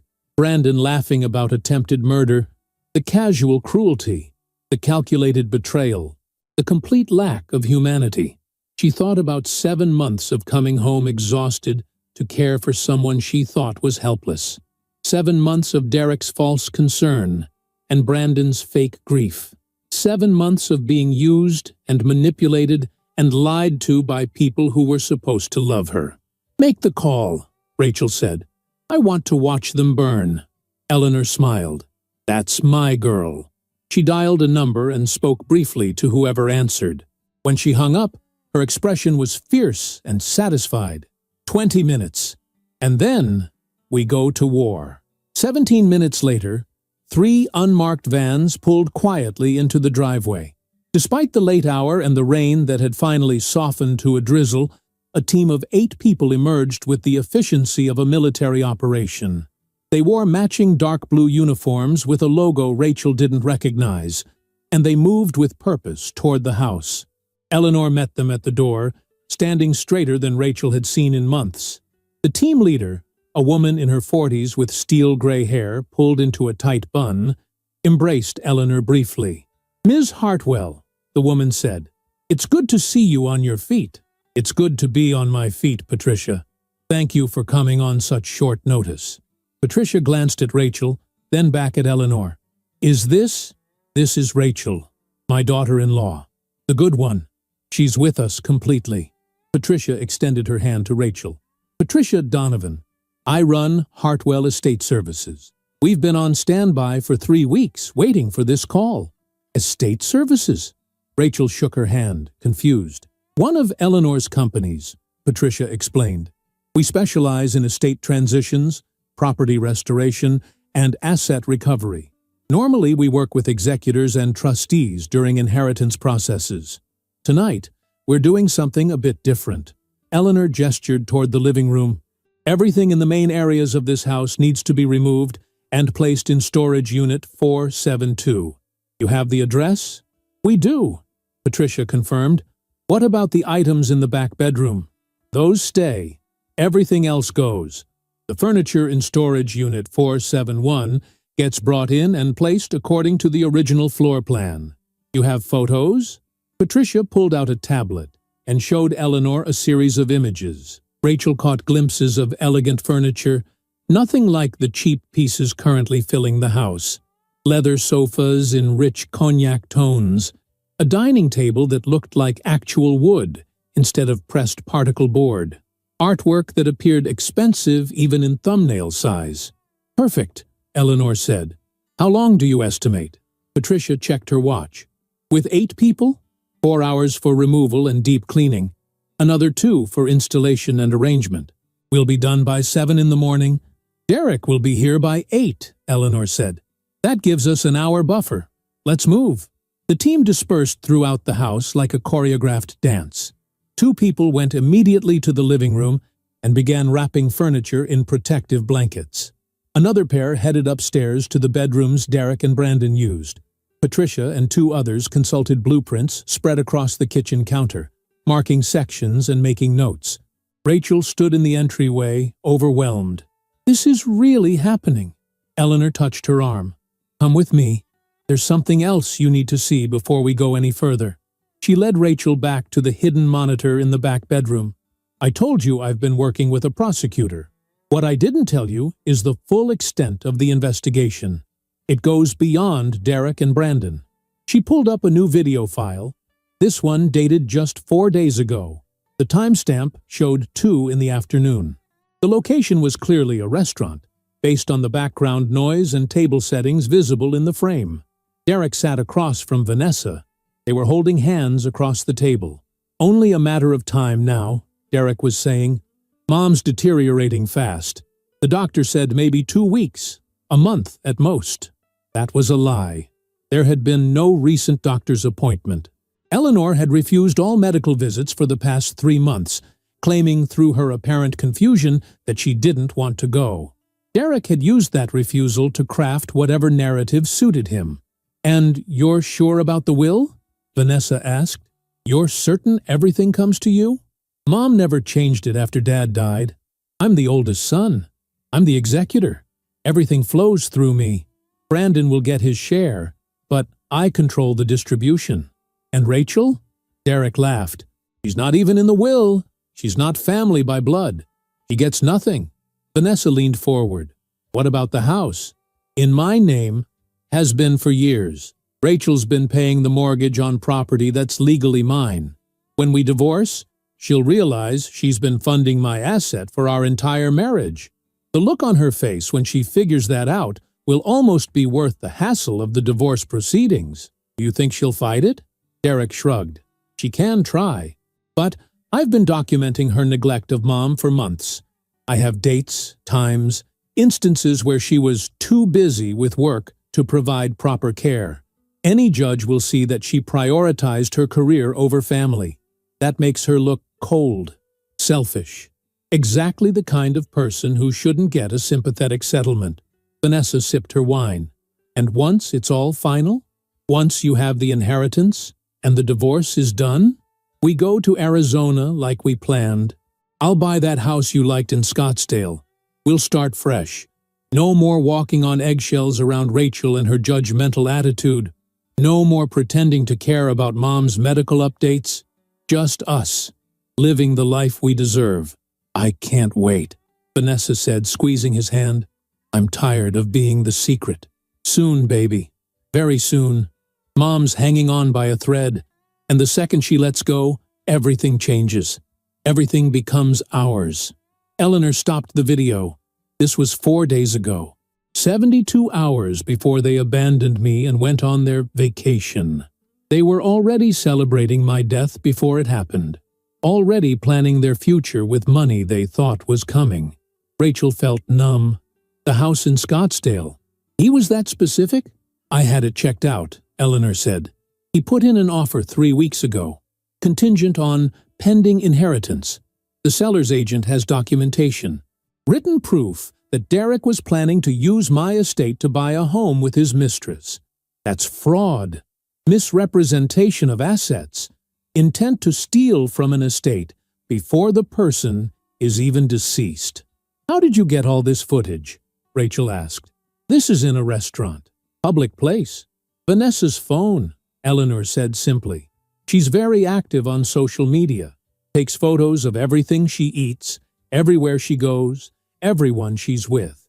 Very convenient for someone who knows how to access cloud storage. My IT specialist has been monitoring her activity for 2 months. Rachel stared. That's legal?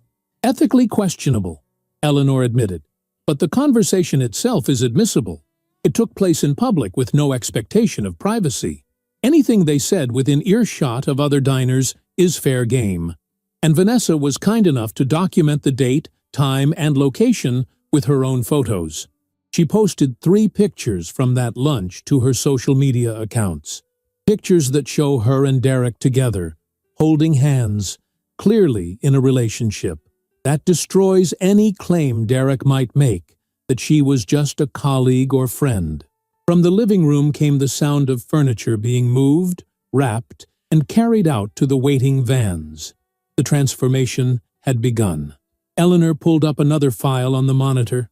There's one more thing you need to know before Derek arrives tomorrow. Something about your relationship with him. About how you ended up married to him in the first place. Rachel's stomach dropped. What do you mean? You met Derek 6 years ago at a professional networking event, correct? Yes. He approached me. We talked about architecture and design. He seemed interested in my work. Genuinely interested, I thought. Eleanor's expression was sad. He was interested in your career. Specifically, in your earning potential. Derek has never held a job for more than 2 years without my intervention. He's been fired 4 times for incompetence and twice for inappropriate behavior with female colleagues. Each time, I've used my connections to get him placed somewhere new. Somewhere the hiring managers owed me favors. I don't understand. What does this have to do with me? 3 months before Derek met you, he was fired from his position at a marketing firm. The termination was messy. Accusations of expense account fraud. I managed to make it go away quietly, but I told him it was the last time. I told him he needed to either grow up and take responsibility for his life, or he would face the consequences of his actions without my protection. Eleanor pulled up what looked like email correspondence on the screen. 2 weeks after that conversation, Derek sent me this. The email was from Derek to someone named Michael, dated 6 years ago. Found the perfect solution to my money problems. Met an architect named Rachel Hartwell at an event last night. No relation to Mom, different Hartwell family. She's successful, makes good money, and seems like the type who'd be a responsible partner.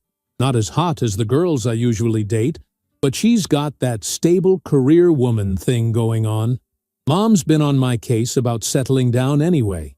If I marry someone with a solid income, I can stop worrying about keeping jobs long term. I can coast on her salary while I figure out what I really want to do. Plus, bonus, same last name as Mom means less chance of people connecting her money to my future inheritance. Win-win. Rachel felt like she'd been punched. The room tilted. She grabbed the edge of the dresser for support. "No," she whispered. "No, that's not. We fell in love. He pursued me. He said what you needed to hear," Eleanor said gently. "He studied you, learned what you valued, presented himself as exactly the kind of man you'd want. And it worked. You married him 14 months after meeting him. You combined your finances. You bought a house together. Or rather, you thought you were buying it together. In reality, you've been paying the mortgage on my property, while Derek contributed just enough to maintain the illusion of partnership." Rachel's legs wouldn't hold her. She sank onto the bed, tears streaming down her face. 6 years. I've been married to him for 6 years. We've built a life. He's been using you for 6 years. Eleanor corrected, not unkindly. "And I'm sorry, Rachel. I'm so deeply sorry. I should have told you sooner. Should have warned you. But I didn't know about the email until 4 months ago when I started investigating Derek's digital history. By then, you'd been married for years. I couldn't just tell you your entire marriage was a calculated deception. You would never have believed me. So you waited. You documented. You let me keep living the lie. I protected you," Eleanor said firmly. "Every month, I made sure the mortgage was actually being paid. Every time Derek tried to take out a loan against the house or access equity that didn't exist, I blocked it through the LLC. Every time he suggested you quit your job or take a lower-paying position, I had my lawyer send anonymous messages to your firm offering you new opportunities. I couldn't tell you the truth, but I could make sure his plans to exploit you failed." Rachel looked up through her tears. "New opportunities? The promotion I got 2 years ago? The raise last year? Entirely your merit," Eleanor assured her. "But the timing of when those opportunities were presented, that was me making sure your firm appreciated your value before Derek could convince you to undervalue yourself. He's been trying to erode your confidence for years, make you dependent on him financially and emotionally. I've been running interference without you knowing." From the hallway came Patricia's voice calling out measurements and directions. The sounds of transformation continued. The old house being stripped away, the real house being revealed. "Show me the rest," Rachel said, wiping her eyes. "Whatever else you have, I need to see it all. I need to know exactly who I've been married to." Eleanor hesitated. "Rachel, you've seen enough. You don't need to torture yourself. Show me." Rachel's voice was steel. "If I'm going to face him tomorrow, if I'm going to stand there while he's arrested and watch his world collapse, I need to know every single thing he's done. Every lie, every manipulation, every moment of betrayal. Show me all of it." Eleanor studied her for a long moment, then nodded. "All right, but understand that what you're about to see will hurt. It will change how you view your entire marriage, your entire adult life. I understand." Eleanor pulled up a folder containing dozens of files. These are text messages between Derek and various women over the past 6 years. Vanessa isn't his first affair. She's not even his second. She opened the first file. Messages between Derek and someone named Jessica, dated 4 years ago. Explicit content. Plans to meet at hotels. Discussions of how boring and frigid Rachel was. How she was useful for paying bills, but not much else. The second file showed messages with someone named Amanda 3 years ago. Similar content, more cruelty, more casual dismissal of Rachel as anything other than a financial resource. Eleanor clicked through file after file. Each one showed Derek with a different woman. Each one contained messages that made Rachel feel smaller, cheaper, more foolish for believing that her marriage had been real. "Enough," Rachel finally said, holding up her hand. "I get it. He never loved me. He never even liked me. I was just a paycheck with benefits." "You were a good person who deserved better," Eleanor said, "and you're going to get better. But first, we have to finish this." She pulled up one final video file. "This is from yesterday, the day they left you that note and abandoned me." The video showed Derek and Brandon in the living room, packing bags for their trip. They were laughing, joking, in high spirits. "I still can't believe we're actually doing this," Brandon said, zipping up a duffel bag. "Just leaving her here to die." "She's not going to die," Derek said dismissively. "Probably. She'll be uncomfortable for a few days, sure. But Rachel will be home soon enough. She'll find Mom, take care of everything, and never know we deliberately left her alone. As far as anyone knows, we were just two guys taking a weekend trip who had terrible timing." "But what if she does die?" Brandon pressed. Derek shrugged. "Then she dies on Rachel's watch. Rachel was supposed to arrange backup care before going on her trip. Rachel was supposed to make sure Mom had everything she needed. The fact that she didn't? That's negligence. We're actually doing Rachel a favor by being gone. If Mom deteriorates, Rachel takes the blame, and we get the inheritance free and clear." Brandon grinned. "You're a genius, you know that?" "I'm pragmatic," Derek corrected. "Mom's been a burden for too long. This situation resolves itself one way or another.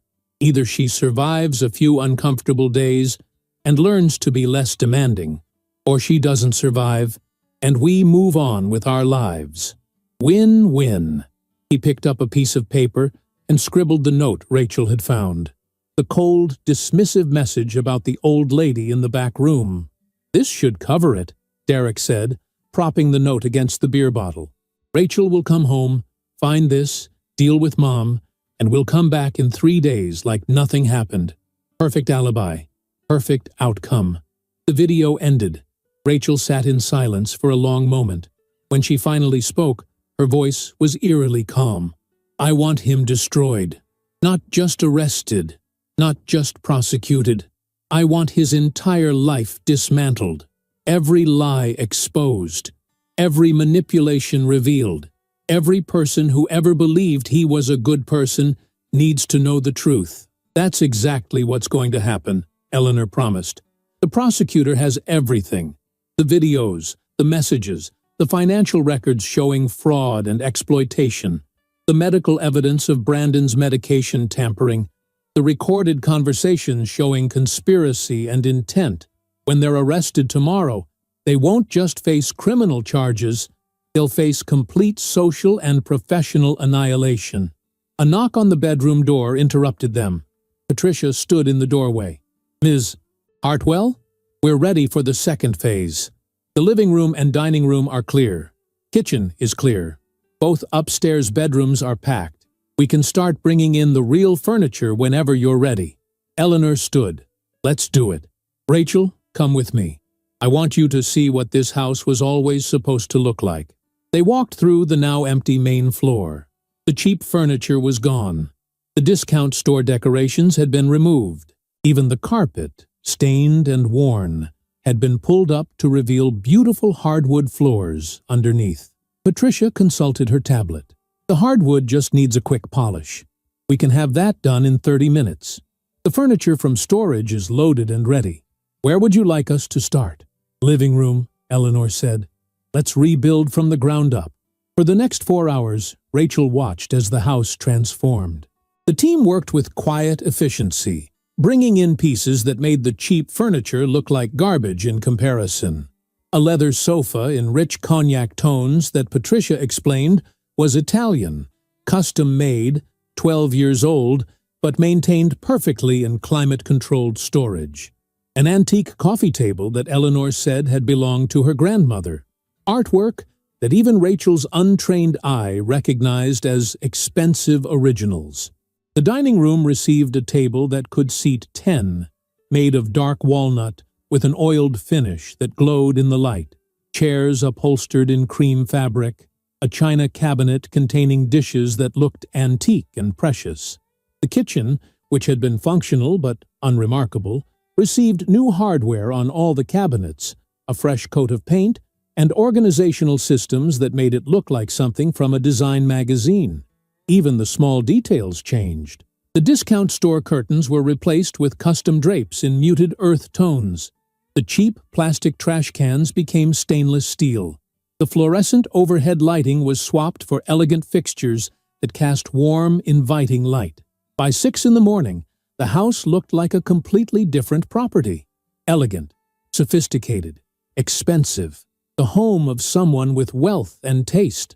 Eleanor stood in the living room, surveying the transformation. This is what Derek threw away. This is what he gave up when he chose cruelty over character. He could have lived here, could have been part of this. Instead, he'll see it for the first time, just before he loses everything. Rachel walked through each room, touching surfaces that felt foreign in their quality. He's going to know something's wrong the moment he sees this. Good, Eleanor said. I want him confused, disoriented, desperate, because that's when people make the mistakes that seal their fate. Patricia appeared in the doorway. We're done, Ms. Hartwell. Everything's in place according to the original floor plan. The storage units are secured. The cleaners have finished. Is there anything else you need? Eleanor checked her watch. What time is it? 6:47 in the morning. Derek will be here within the hour. Eleanor turned to Rachel. Are you ready for this? Rachel thought about the videos she'd seen, the lies she'd believed, the 6 years she'd spent loving a man who saw her as nothing more than a walking paycheck. I'm ready, she said. What do we need to do? We need to make one phone call, Eleanor said, pulling out her cell phone, to the prosecutor, to tell her it's time to move. She dialed, waited for the call to connect. Sarah? It's Eleanor. Yes, everything's ready. He'll be here within the hour. I need your team in position. A pause. Yes, Rachel's with me. She's been extraordinary. Another pause. Understood. We'll be ready. She hung up and looked at Rachel. In 30 minutes, plainclothes investigators will take up positions in unmarked vehicles around the neighborhood. When Derek arrives, they'll wait for him to enter the house. They'll wait for him to see the changes. And they'll wait for him to do exactly what Sarah and I expect him to do, which is panic, make calls, try to cover his tracks, try to remove evidence or manipulate the situation. Every action he takes will be witnessed and documented by professionals. And when he's finished digging his own grave, they'll move in with arrest warrants. Eleanor's phone buzzed with a text message. She read it, then smiled grimly. Derek just sent you a message. He's 45 minutes away. Says he's driving as fast as safely possible to get home to you in this difficult time. Rachel's own phone buzzed. She pulled it out and read Derek's message. The false concern, the performative grief, the careful wording designed to make him look like a devoted son and supportive husband. She typed back a response. Okay, I'm here. I haven't called anyone yet like you said. Waiting for you. His reply came immediately. Good girl. Sit tight. Don't touch anything. We'll handle everything together when I get there. Good girl. Rachel read aloud, her voice flat. Like I'm a pet that performed a trick. Like you're someone he thinks he controls? Eleanor corrected. Someone who'll do what she's told without question. He has no idea what he's about to walk into. The doorbell rang. Both women jumped. Patricia appeared at the living room entrance. That's our cue to leave. The house is yours, Ms. Hartwell. Everything's exactly as it should be. She hugged Eleanor briefly. Good luck. Make them pay. Count on it, Eleanor said. Patricia and her team filed out quietly, loading into the unmarked vans and driving away. Within minutes, the street was silent again. Just another ordinary morning in an ordinary neighborhood. Except nothing about this morning would be ordinary. Eleanor positioned herself in her wheelchair, which had been placed strategically in the living room. I need to look the part one more time, just for the initial shock value. Are you sure you want to do this? Rachel asked. You could wait in the back room. Let me handle Derek when he arrives. Oh no, Eleanor said, her eyes glinting with something fierce. I wouldn't miss this for anything. I've waited 6 months for the moment Derek realizes he's been outplayed. I want to see his face. I want to watch him understand that the senile old woman was smarter than he ever dreamed of being. Rachel's phone buzzed again. A message from Derek, 10 minutes away. Eleanor and Rachel exchanged a look. Positions, Eleanor said softly. Let the final act begin. Rachel sat on the elegant cognac leather sofa, hands folded in her lap, and waited for her husband to walk into the trap that would destroy him. The sound of tires on gravel announced Derek's arrival at exactly 7:38 in the morning. Rachel heard the car door slam, footsteps hurrying up the walkway. She forced herself to remain still on the sofa, hands clasped tightly in her lap to keep them from shaking. The front door opened. Derek stepped inside, already talking. Rachel?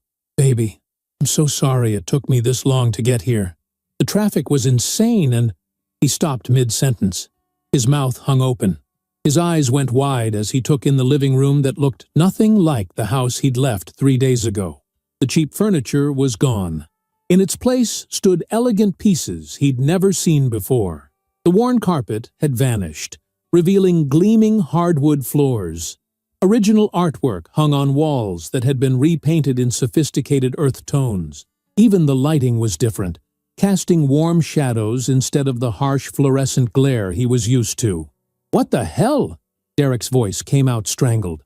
What? Where's all our stuff? Rachel, what did you do? Before Rachel could answer, movement from the corner of the room caught his attention. Eleanor sat in her wheelchair, but she wasn't slumped or drooling or vacant-eyed.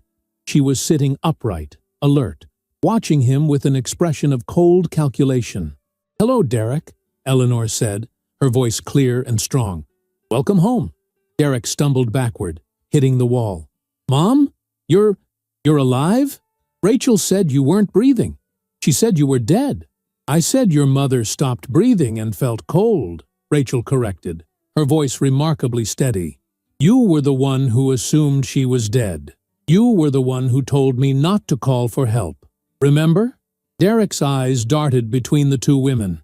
Rachel could see his mind racing, trying to understand what was happening. This doesn't make sense. Mom, you've been practically catatonic for months. How are you talking? How are you sitting up, speaking clearly, looking directly at you with complete awareness? Eleanor smiled, and it was not a kind smile. I've been capable of all those things for 5 months, Derek. I just chose not to show you. I chose to let you believe I was helpless, vulnerable, unable to defend myself or tell anyone what you were doing to me. The color drained from Derek's face. What I was doing. Mom, I don't know what Rachel's been telling you, but Rachel hasn't told me anything I didn't already know. Eleanor interrupted. Because I've been watching you, Derek, recording you, documenting every cruel word, every malicious act, every calculated moment of abuse you thought no one could see. Derek's gaze swept the room again, this time with growing panic. He was looking for cameras now, looking for evidence of surveillance. That's right, Eleanor said. Every room in this house has been under video and audio surveillance for 5 months. Those cameras you approved installing for my safety? The ones you signed the contracts for without reading them? They've been recording you this entire time. You authorized your own surveillance, Derek. How does it feel? That's illegal, Derek said, his voice rising. You can't record people without their consent. That's invasion of privacy. Any evidence you think you have would be thrown out of court. Actually, it's completely legal, Rachel said. You signed a consent form when the security system was installed. You gave explicit permission for audio and video recording throughout the house. Eleanor's lawyer made sure every single document was legally airtight. Derek's hands clenched into fists. This is insane. You're both insane. Mom, whatever Rachel has convinced you of, I convinced her of nothing. Rachel stood up, her voice gaining strength. Your mother showed me the truth. She showed me videos of you and Vanessa planning my humiliation. She showed me messages where you called me a walking paycheck. She showed me Brandon admitting to poisoning her medication. She showed me everything, Derek. Every lie, every betrayal, every moment you thought you were getting away with it. Vanessa is a colleague, Derek said automatically. There are 17 videos of her in this house, Eleanor said calmly. 17 separate occasions over the past 3 months where you brought your mistress into the home Rachel pays for. Would you like me to describe what you did on the sofa you're standing next to? The sofa that used to be there, I mean. The new furniture is considerably nicer. Derek looked at the cognac leather sofa like it might bite him. Where's our furniture? Where's all our stuff? In storage, Eleanor said. This was never your house, Derek. It was never your furniture. This house belongs to an LLC that I own. It always has.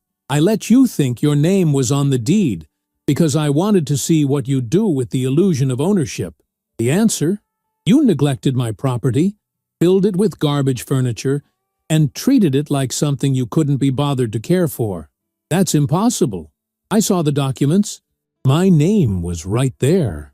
You saw documents my lawyer created to test you, Eleanor said. Documents that had no legal standing whatsoever.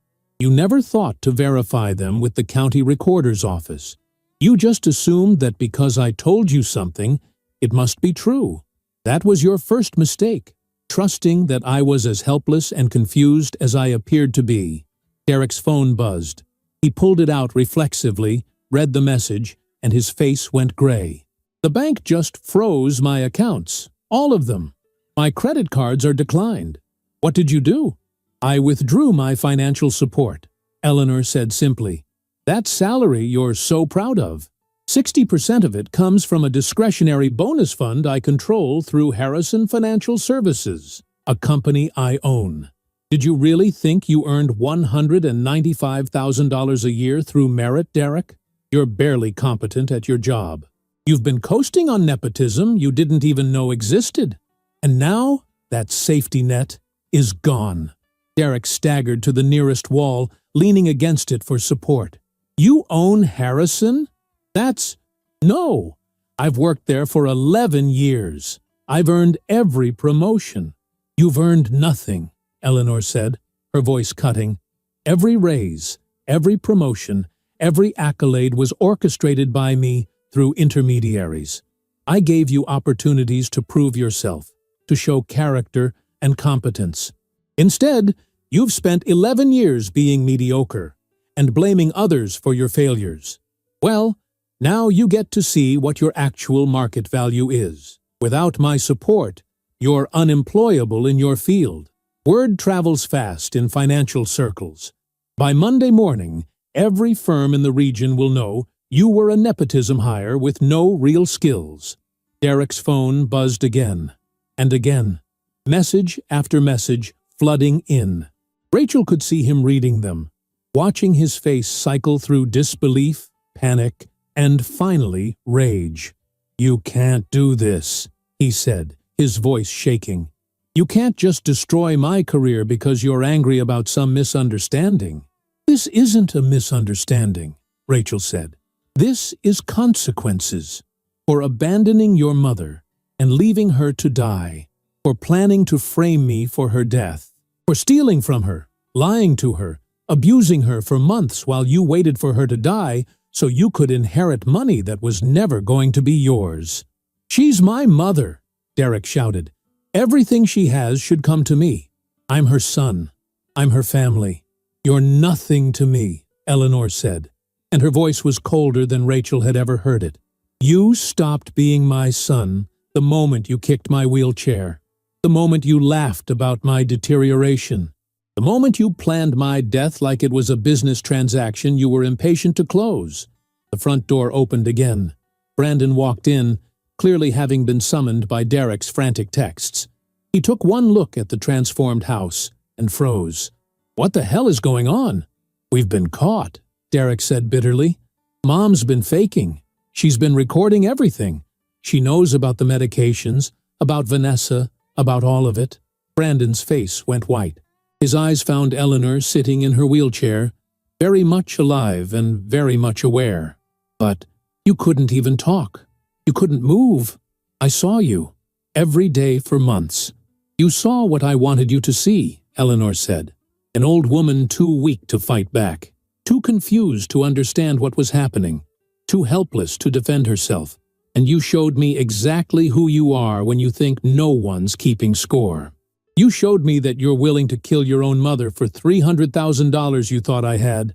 "I never actually hurt you," Brandon said desperately.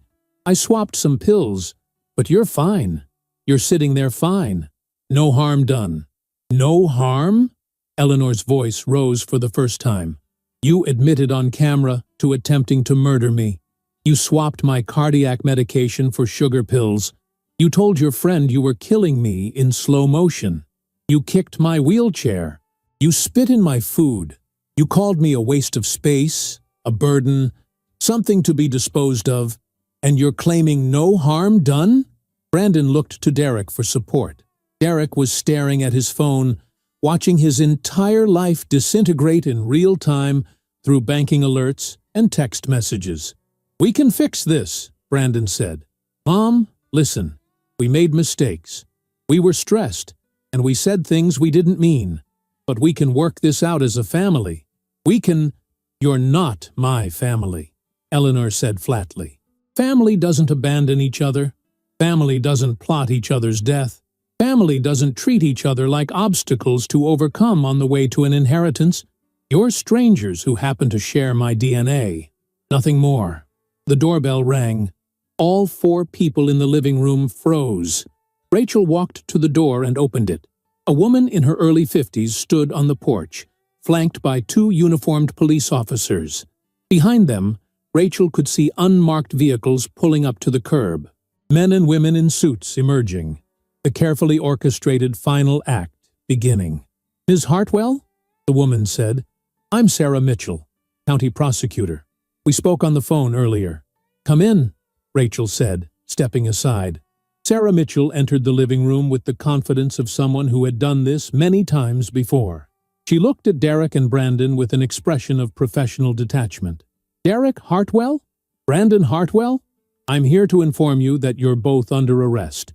"On what charges?" Derek demanded, finding his voice. "We haven't done anything illegal." "Elder abuse," Sarah said, pulling out a document. "Attempted murder. Conspiracy to commit fraud. Financial exploitation of a vulnerable adult. Medication tampering. And for you specifically, Derek, there's also conspiracy to commit manslaughter. You instructed your wife not to call emergency services when you believed your mother was dying. That's depraved indifference to human life." She nodded to the officers, who moved forward with handcuffs. "Wait," Derek said, backing away. "You can't prove any of that. It's her word against ours." "Actually, we have 17 hours of high-definition video evidence," Sarah said. "We have text messages. We have financial records showing fraud. We have medical documentation showing the medication tampering. We have recorded conversations where you both admitted to multiple crimes. And we have testimony from Rachel Hartwell, who witnessed the aftermath of your deliberate abandonment of a vulnerable elderly woman." The officers grabbed Derek's arms. He struggled briefly, then went limp as the handcuffs clicked into place. "This is wrong. This is entrapment. My mother set us up." "Your mother documented your crimes," Sarah corrected. "There's a significant difference. She didn't force you to abandon her. She didn't force you to tamper with medication. She didn't force you to plan her death and Rachel's destruction. You did all of that yourselves. She just made sure there was evidence when you did." Brandon was handcuffed next. He was crying now, genuine tears streaming down his face. "I'm sorry. Mom, I'm so sorry. I didn't mean any of it. I was just angry and stupid and—" "You were cruel," Eleanor said. And now you'll face the consequences of that cruelty. Sarah pulled out her phone and made a brief call. Send her in. 30 seconds later, another officer appeared in the doorway, escorting a woman whose face Rachel recognized from the videos. Vanessa. She looked terrified, her makeup smeared from crying. Ms. Vanessa Torres, Sarah said, you're also under arrest as an accessory to conspiracy to commit fraud and manslaughter. Text messages recovered from your phone show you had knowledge of Derek Hartwell's plans to frame his wife for his mother's death. You encouraged and supported those plans. That makes you legally culpable. I didn't know he was serious, Vanessa sobbed. I thought he was just venting, just talking. You discussed buying a house with him using money from an inheritance before the person was even deceased, Sarah said. You participated in planning a future built on what you both hoped would be his mother's death. That's not venting. That's conspiracy. The three of them were led out in handcuffs. Derek tried to catch Rachel's eye as he passed, his expression pleading. She looked away. She had nothing left to say to him. When the door closed behind them, the house fell silent.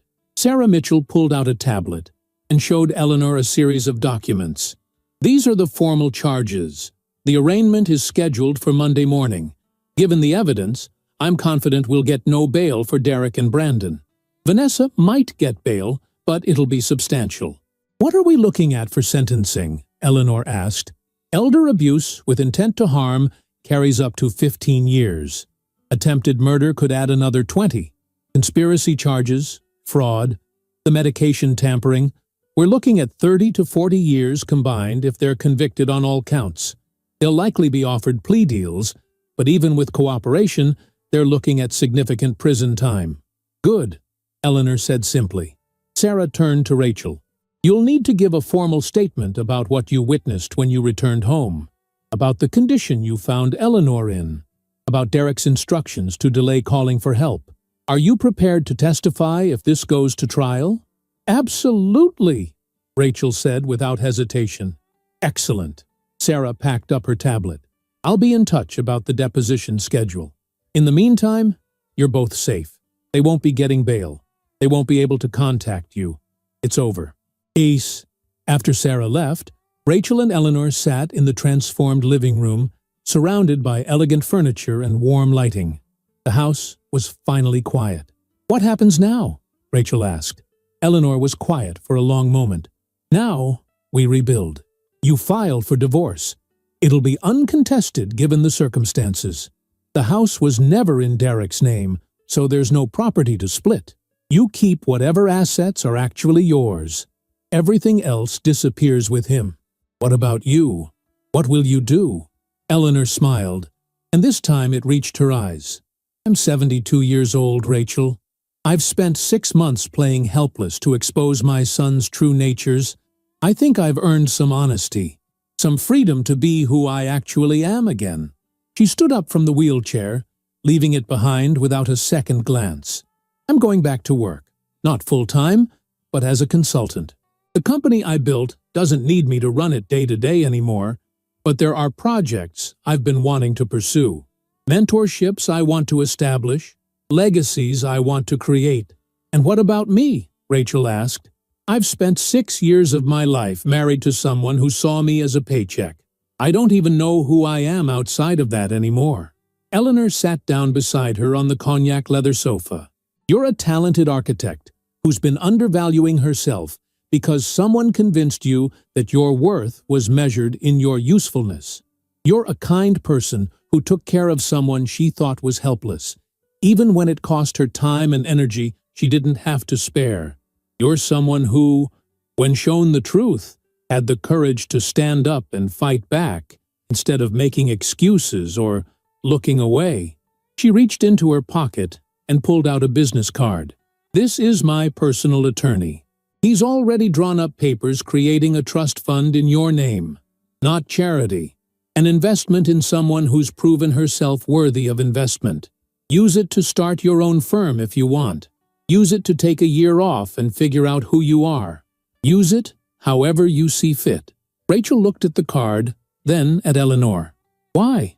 After everything Derek put you through, why would you want to help me? Because you're not Derek, Eleanor said simply. You're not defined by his choices or his cruelty. You're your own person, and I happen to think that person deserves better than what she's gotten. She stood up, stretched, and looked around the living room with satisfaction. This house has 4 bedrooms. I only need 1. You're welcome to stay here as long as you want, while you figure out your next steps. Rent-free, no obligations, just a safe space to land while you rebuild. Rachel felt tears sliding down her cheeks. I don't know how to thank you. Don't thank me. Just promise me something. Anything. Promise me you'll never again let someone convince you that your value lies in what you can provide rather than who you are.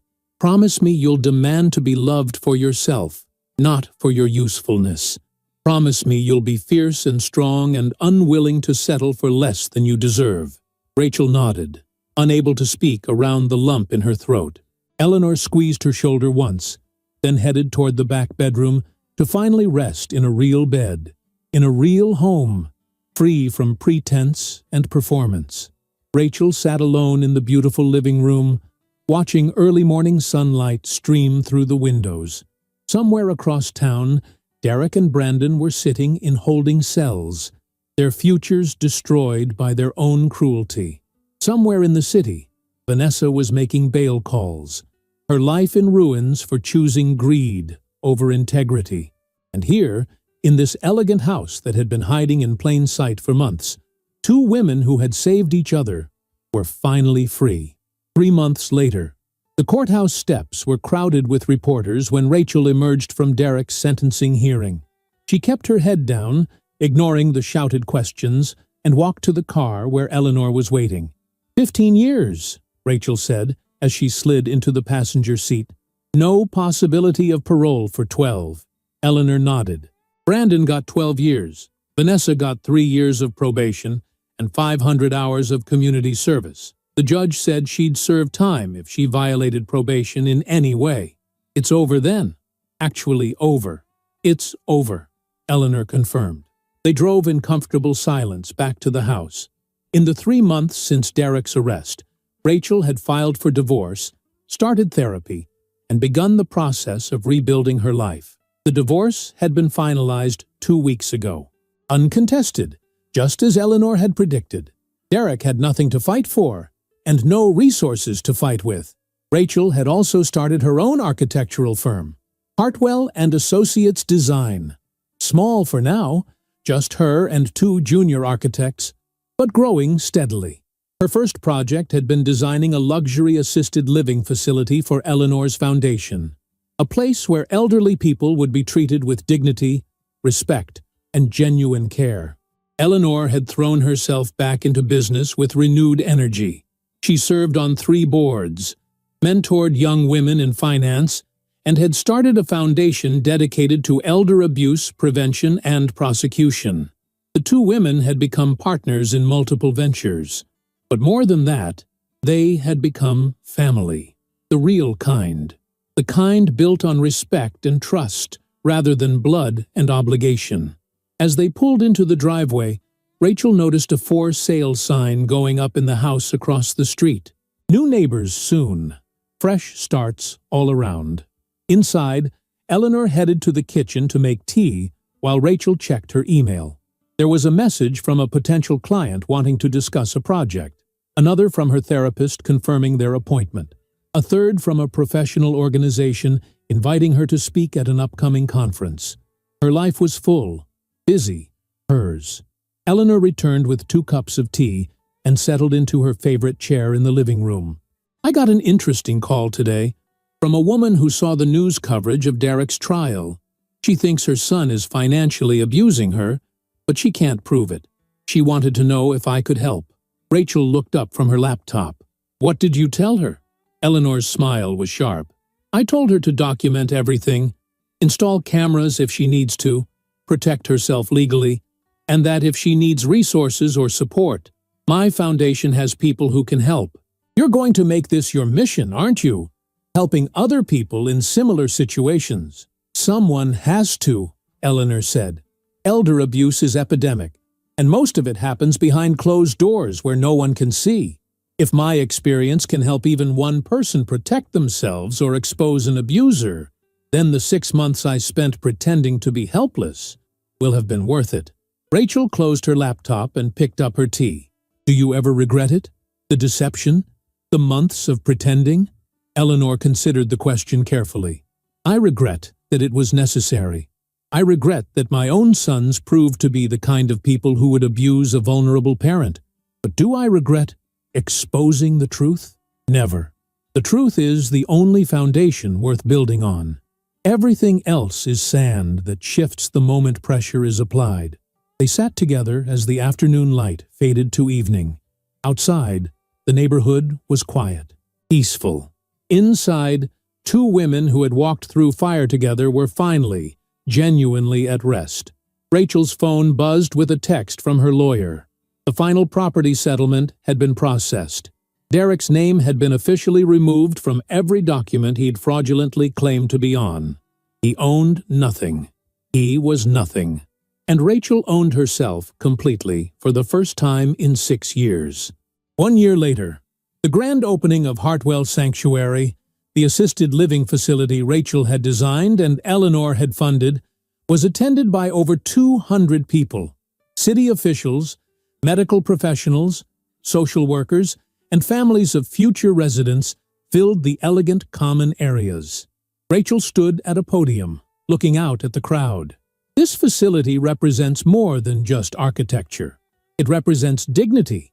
It represents the belief that our elderly deserve to be treated as the valuable, important people they are, not as burdens, not as problems, not as obstacles between greedy relatives and inheritance money.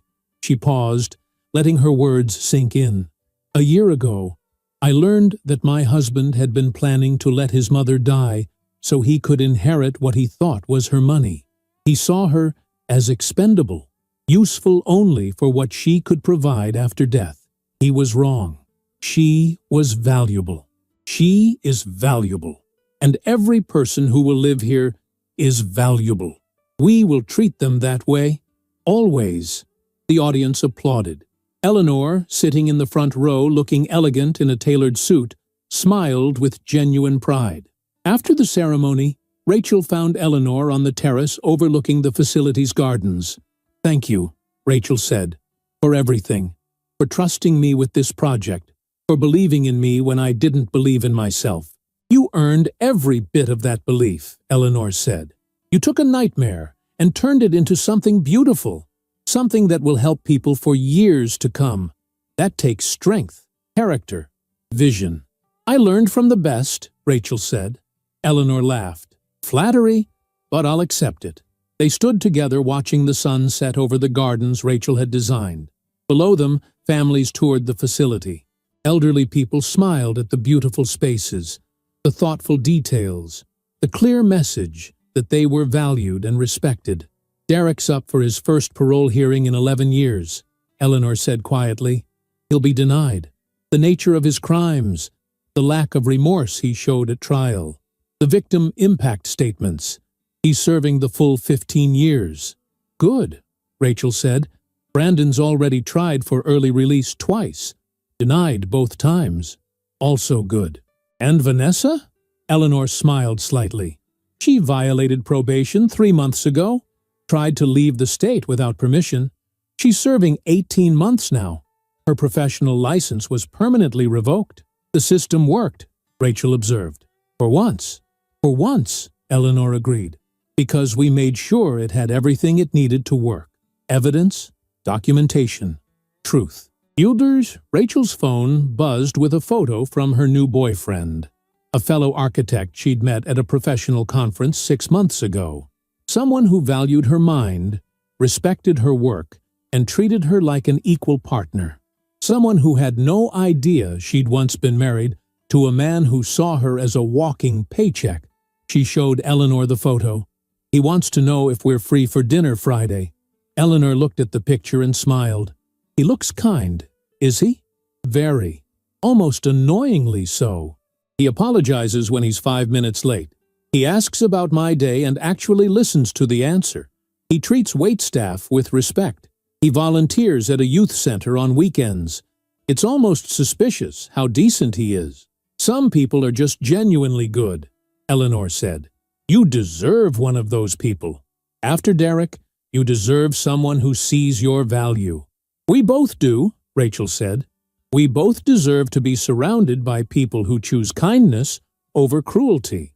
As the sun set fully and the first stars appeared, the two women headed back inside the facility Rachel had built and Eleanor had funded. A facility that would house and protect people who deserved dignity in their final years. People like Eleanor had pretended to be, and people like Eleanor actually was.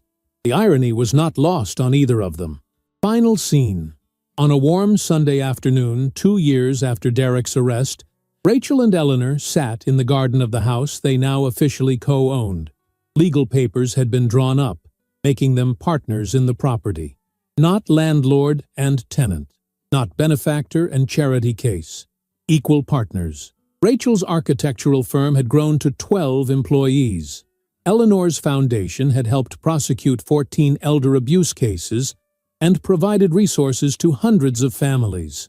They were drinking iced tea that Eleanor had made, discussing the blueprints spread across the patio table for their third assisted living facility. This one would be in a lower-income area, subsidized by the foundation to serve families who couldn't afford luxury care. You know what I've been thinking about? Eleanor said, setting down her glass. What's that? Derek thought he was waiting for me to die, so he could inherit $300,000. That was his entire plan. Wait for me to die and collect a modest inheritance. And instead, he's in prison. Brandon's in prison. Vanessa's life is destroyed. And you and I are sitting here planning our third major charitable project, funded by a fortune they never knew existed. Eleanor laughed, the sound genuine and bright. If Derek had just been a decent human being, if he'd just shown me basic kindness and respect, he would have eventually inherited a significant portion of my actual estate. Not 300,000, millions. He would have been set for life. But he couldn't wait, Rachel said. He couldn't be patient or kind or decent.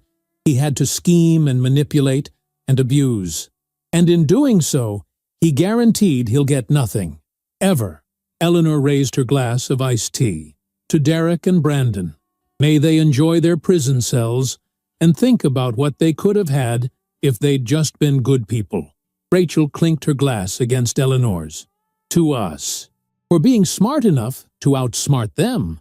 To family, Eleanor corrected gently. The kind we choose, not the kind we're born with.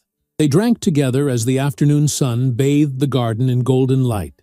Around them, the house that had hidden its elegance for so long now stood proud and beautiful, home to two women who had saved each other. In a prison 2 hours away, Derek Hartwell sat in a cell, finally understanding that his mother had never been the weak one in their relationship. And in the garden of a house he'd never actually owned, two women laughed together and planned a future built on truth, respect, and the radical idea that people should be valued for who they are, not what they can provide. The end of one story, the beginning of another. And justice, finally, fully served. If you enjoyed the story, leave a like and subscribe to the channel. And drop a comment below. What city are you watching from? And if your heart tells you to, feel free to leave me a tip on Buy Me a Coffee. Just check the first pinned comment. Thanks for keeping me company and for the coffee, and I'll see you in the next story.